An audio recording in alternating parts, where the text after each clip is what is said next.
Donc j'ai le plaisir d'introduire Edward Campbell, qui est professeur émérite à l'université d'Aberdeen, King's College, et qui nous fait le plaisir de venir nous parler de la notion de matériau musical dans les cours du collège. Edward Campbell est un spécialiste non seulement de Boulez, mais aussi de la pensée française de l'époque de Boulez, et donc des résonances philosophiques au fond du discours et de l'intellectualité de Boulez. Merci, Eddie. Merci.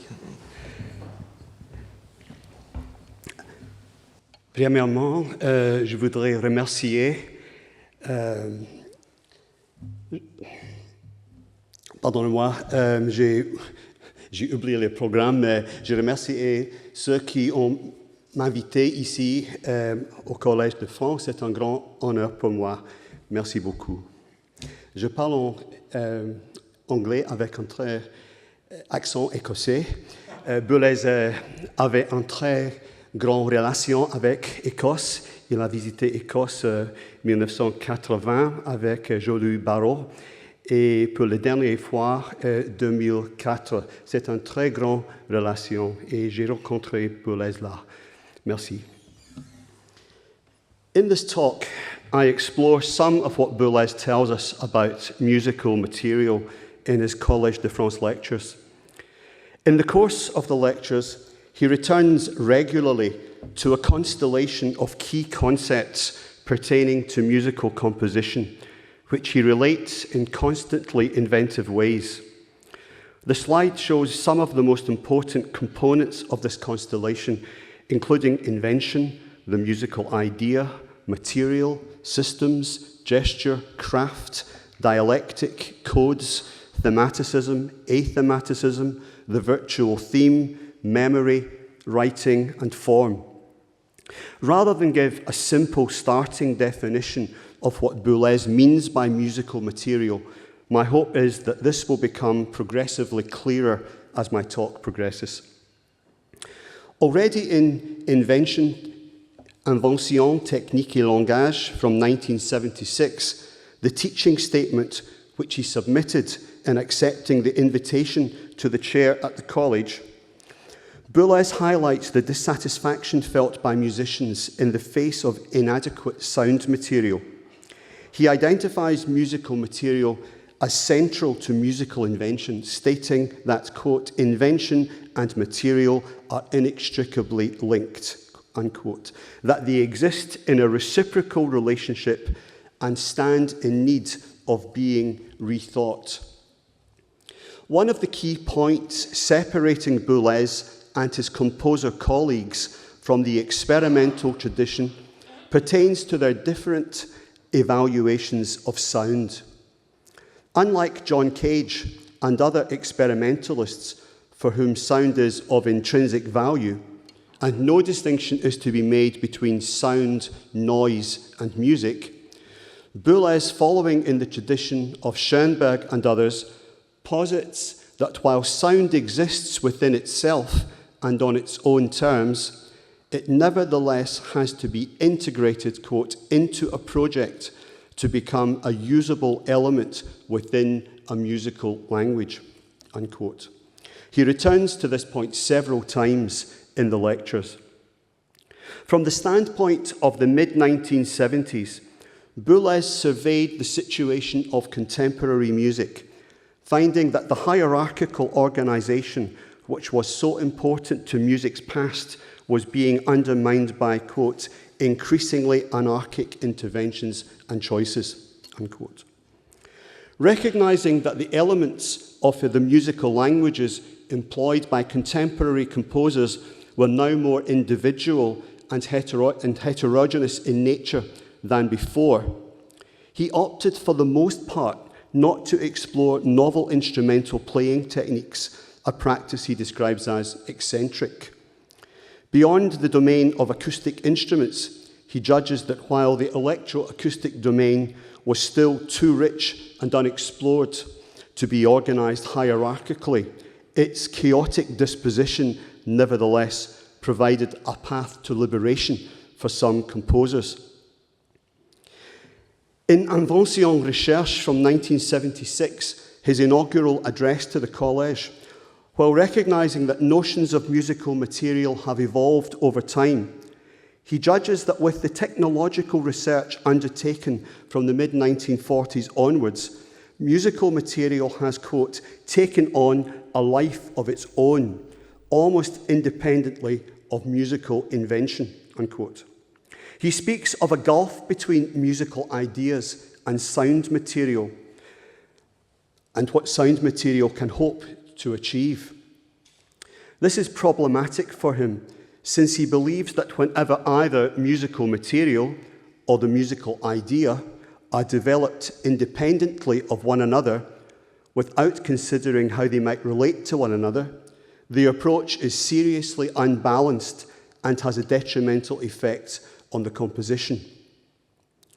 Boulez draws a parallel between music and architecture, where with the latter, structural constraints have been radically altered with the introduction of new materials such as concrete, glass, and steel. He notes that while not its original purpose, technological research into sound became focused analogously on the search for new sound material. He affirms, however, that without sufficient aesthetic reflection, the sound material which results from this kind of research tends to proliferate independently on its own in an uncontrolled way, thus offering immense potential without directing us towards specific methods. The crucial questions for Boulez are consequently whether or not the material is sufficient for elaborating the musical thought, whether the musical thought is compatible with the material, and whether the material is capable of meeting the composer's immediate needs. He suggests that if invention is unconcerned with, quote, the essential functions of the musical material, unquote, and settles instead for the fortuitous and coincidental, it can no longer develop organically and will fail to explore the material's genuine potential.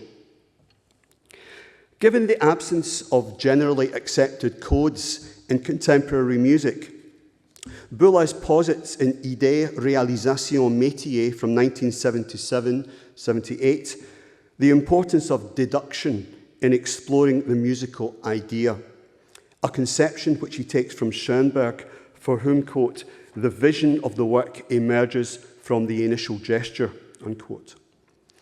For Boulez, the composer is guided by craft in working with the musical material, where the composition emerges by means of a dialectic between the known and the unknown, and it is necessary to transgress existing codes. With both composition for acoustic instruments as well as electroacoustic composition, the composer's creative engagement needs to be well matched to the material. The composer must determine how, quote, a coherent, rich sound world capable of supporting structures, unquote, and of controlling composition can be organized from sonic chaos, understood as the totality of available possibilities. At the same time, he recognizes that the composer's craft will enable the work to go beyond the originally identified material so that each composer can produce their own compositional consistency and coherence. The topic of musical material is central to the lecture course Langage, Matériaux et Structure from 1978-79, where Boulez posits a necessary relationship between musical language and material, such that sonic material cannot be considered musical, quote, outside of the codes of an individual musical language, unquote. He expands upon his earlier critique of electronic sound, rejecting the notion that sonic material is in itself musical. He opposes the view that the entire universe of sounds, whether emanating from everyday life, from nature, or arising from cultural phenomena or technological sources, can be considered as music. He rejects this decisively on the basis that it amounts to, quote, a complete negation of musical language as a coherent and organic whole, unquote. He suggests furthermore that the criteria for defining musical language prohibit, quote, the integration of raw or sophisticated material and exclude such a casual use of material in musical composition. In cases where any sonic object whatsoever is accepted, he judges that the relationship between event and structure is deliberately cut, since the material has not been selected for its potential for formal integration, and the constraints necessary for musical development are ignored. This approach, he believes, defines musical material arbitrarily and fails to recognize both its proper working and the necessary reciprocal functions linking material and structure. With regard to musical material, the first question for Boulez is this material musical? Or, is this material musical with respect to my conception? He envisages two options. A first in which pre-compositional material is constructed specifically for use within a given system. And second, in which already existing material, found material, is adjusted to make it adapt to the system, and where unwanted characteristics, including extraneous connotations, are removed.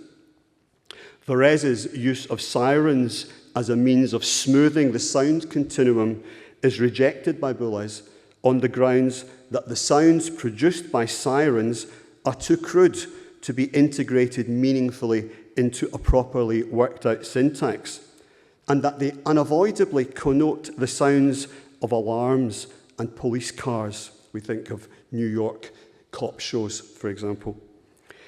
Beyond the fundamental question, what is musical and what is not, he identifies an even more fundamental conundrum, namely, quote, how can we decide on a criterion that would in itself distinguish one from the other, unquote, suggesting that the difference derives, quote, from the relationship in a work between raw material and organizing structure, and from the internal coherence of the content. For Boulez, musical material is by necessity musical in origin. It arises from sound and not from a poetic idea or any kind of diagram drawn from an extraneous domain.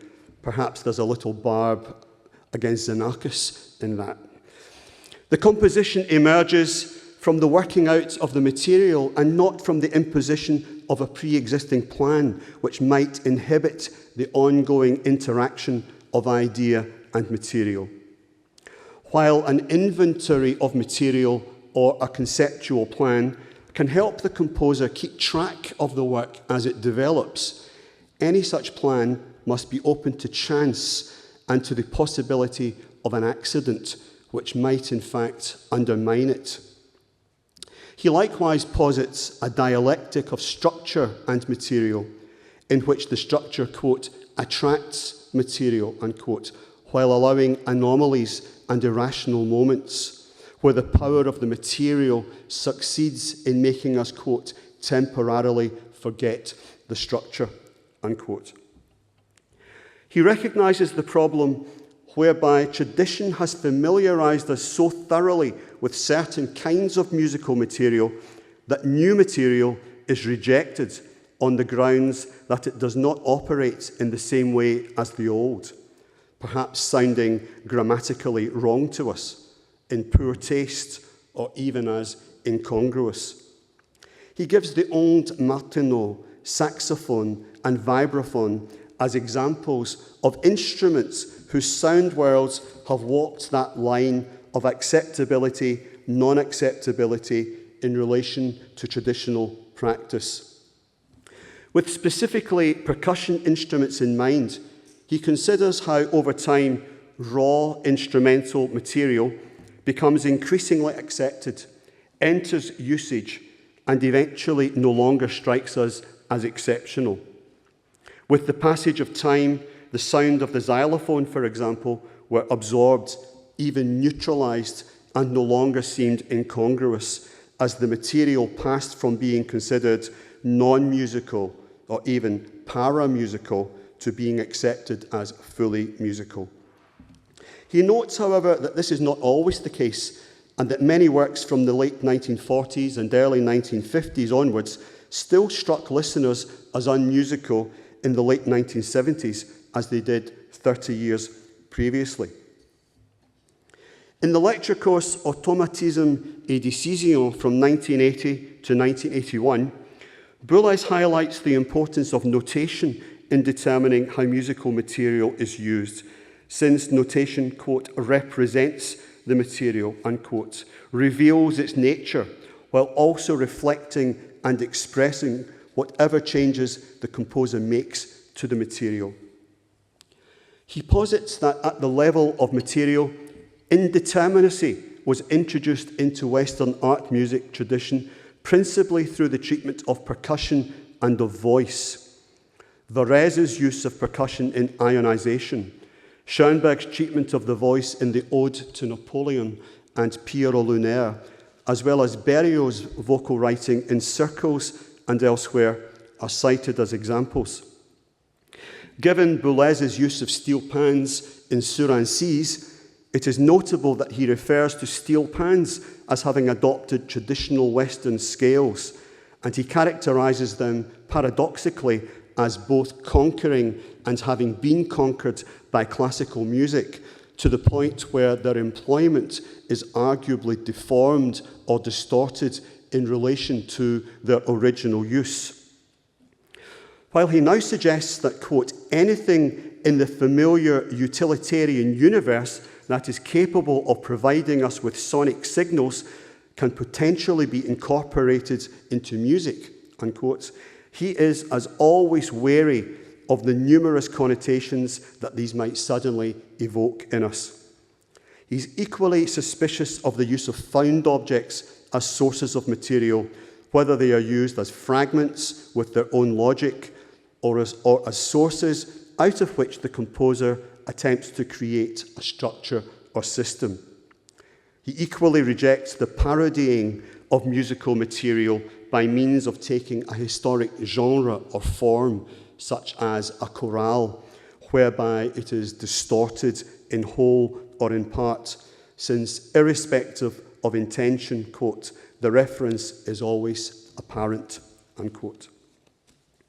From 1982, Boulez devoted 3 years of lectures to a sustained consideration of thematicism and athematicism, rereading his own compositional trajectory and focusing, among other things, on the question of musical material and how he adopted what he inherited from his predecessors.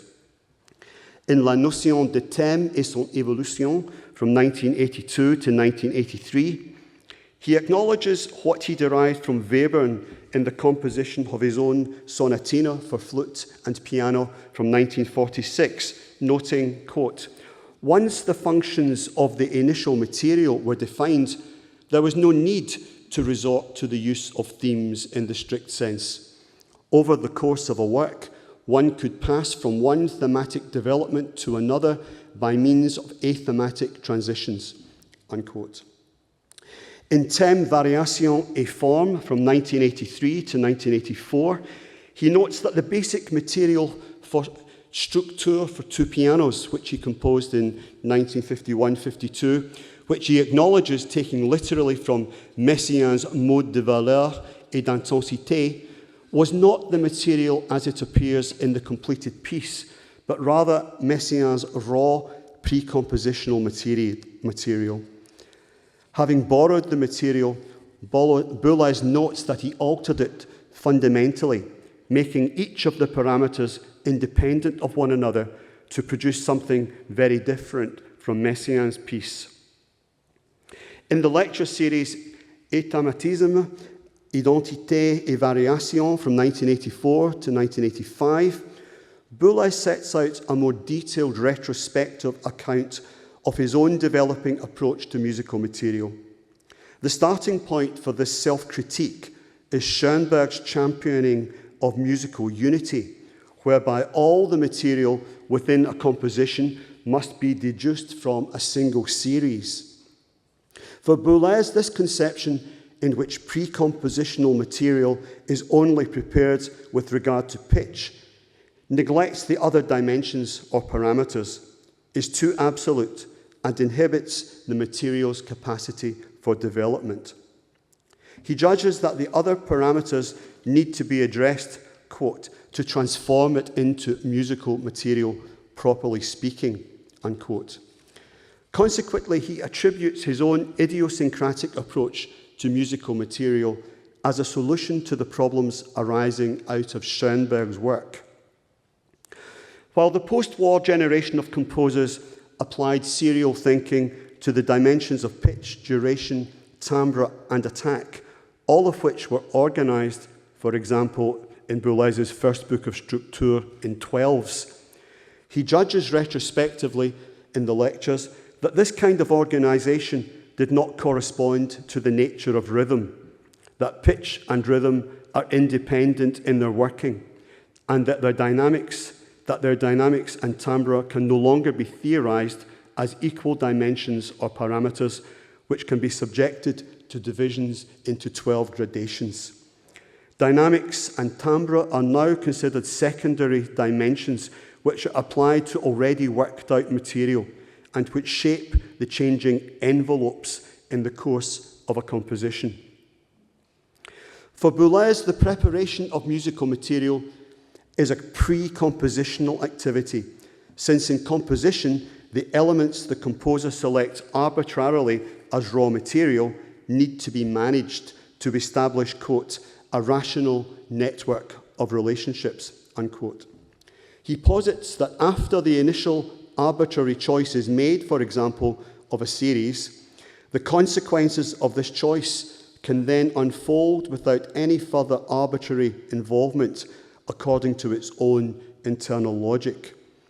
From this perspective, musical form becomes the guided working out of the initial material. Looking back to his first book of Structure in the lectures, he judges that the elementary objects were, quote, too undifferentiated, and that, quote, the play of the elementary material was completely insufficient to create a musical object. He judges that the piece ultimately fell short, since the coherence which exists in the score is not reflected in the experience of listening. At this point, he revised his approach to the series, developing pitch multiplication processes, whereby starting out from a basic 12-tone series, the series itself becomes a generative source of material rather than the basic material itself. In contrast with the approach taken in Structure 1A, raw material and compositional material are no longer the same, since the material in the score of Le Marteau sans Maître, the first extant work to use this new methodology, has been extracted from raw material through composer choice from among the great deal of musical material he created. As several scholars have shown, having made this discovery, Boulez continued to use it throughout his career, refining it along the way. In Le Système et l'idée from 1985-1986, Boulez states that the composer must ensure that a composition does not merely enumerate all of the possibilities thrown up by the raw material. He considers, first of all, preparatory operations which relate to the identification of the raw material, and following that, the production of shaped material with which the composition is formed. Referring to these as formation systems and application systems, he suggests that these different musical systems form a hierarchy relating progressively to raw material, shaped material, and the organization of this material into a meaningful form. These layers of activities are inseparable and interact continually, so that the system relates to the idea, which transforms the system, which recreates the idea, and so on endlessly in the spiral of the musical process. Discussing éclat from 1965 in the lecture series Entre ordre et chaos, Boulez acknowledges, in distinction to his thinking in the 1950s, that pitch is different from the other dimensions in that it is, quote, susceptible to some absolute quality regardless of context, unquote. He posits a hierarchy of perception extending from the absoluteness of pitch to the relative nature of dynamics. He distances himself once again from what he refers to as, quote, a kind of nihilistic or egalitarian tendency, which says that any noise, any sound can be included deliberately or not within a composition. For Boulez, this amounts to, quote, a refusal to distinguish between truly musical material and material which is not musical, between organic and found material, unquote. And John Cage is now named explicitly in this regard. In Le Concept d'écriture from 1990 to 91, he recognises that the pre-compositional work of preparing raw material is idiosyncratic and unique to each composer. The centrality of his own technique of creating blocs sonores is evident when he discusses the production of vertical pre-material, which enables the composer, quote, to perceive the sound events in relation to one another, unquote, and to facilitate the work's coherence in both local and global terms. While he once again looks to Webern, he also identifies Berio, Ligeti, and Carter as models, highlighting Carter's pre-material, which exploits specific intervallic qualities, the registral placement and relationships, as well as the density of his sound objects. He turns again to Carter in L'écriture et l'idée, where he notes that the American composer's materials range from a single focused interval to an interval collection of limited size, whose varied combinations can provide a considerable number of similar objects. For Boulez, Carter's methodology is paradigmatic in presenting a system which always remains open. His constraints are both strong and loose, so that every idea and every development of an idea is subject, for example, with rhythm, to a given tempo, but the numerical ratios for durations, which are to say the rhythmic structure, are completely free. While recognizing that there are innumerable ways of creating musical material, Boulez stops short of requiring that every composer should be responsible for creating their own approach. At the same time, he holds that, quote, the musical idea needs source material that embodies it, but does not restrict it, and that the musical material should not just be equivalent to the exploitation of the initial source material, unquote. Equally problematic is the situation where the composer creates source material with specific properties which fail to appear in the realization of the musical ideas themselves. For Boulez, the answer is to ensure that the initial material is flexible and open, and that it does not predetermine everything, while ensuring that it is strong enough to prevent the composition from becoming incoherent. Indeed, English composer Edwin Roxburgh praises this lecture course by Boulez as arguably the best possible lesson for student composers. So to conclude, in his Collège de France lectures, Boulez sets out the overarching principles behind his own evolving approach to composition. While some elements of his reflections are of idiosyncratic importance to him alone, other aspects arguably have wider applications, although on the level of principle rather than that of detailed practice. The lectures may invite composers to find alternative means of producing coherent musical material and caution against the naive presumption that off-the-peg solutions are desirable. He distinguishes between the creation of pre-compositional material and musical material, properly speaking, and commends approaches to composition which embody a dialectic between system and idea, in which sound only becomes musical when it is contextualized within a syntax, a hierarchical scheme, or system of possibilities. Arguably, there is nothing deterministic about the kinds of material a composer can employ within such a system, or the sound of the music that will result from the dialectic of material and idea, or material and structure. Composers can find themselves at various points on a spectrum of possibilities.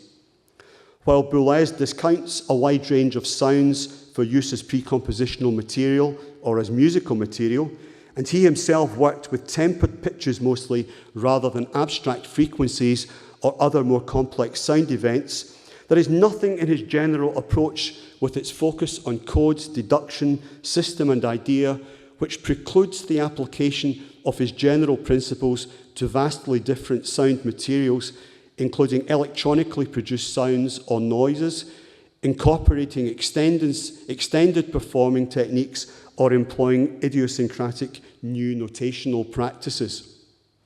In answer to the question posed by Boulez's erstwhile student Alexander Goer in 1960, is there only one way? The answer is clearly no, and the contemporary composer is faced with a diverse range of approaches to musical material, of which Boulez's is only one. Boulez was not interested in cultivating imitators, épigons, as he would have called them in his earlier years. Philippe Manoury, for one, rejects the idea that Boulez's books can be used immediately as tools without a composer producing sub-Boulezian music. Alain Gossin posits the importance of teaching students that composition involves not only ideas, but also their articulation as in a structure, as well as the importance of syntactical consistency. Like Boulez, George Benjamin states that he does not define a form before starting work on a composition, and that he prefers to let the material, quote, construct its own destiny as the work progresses.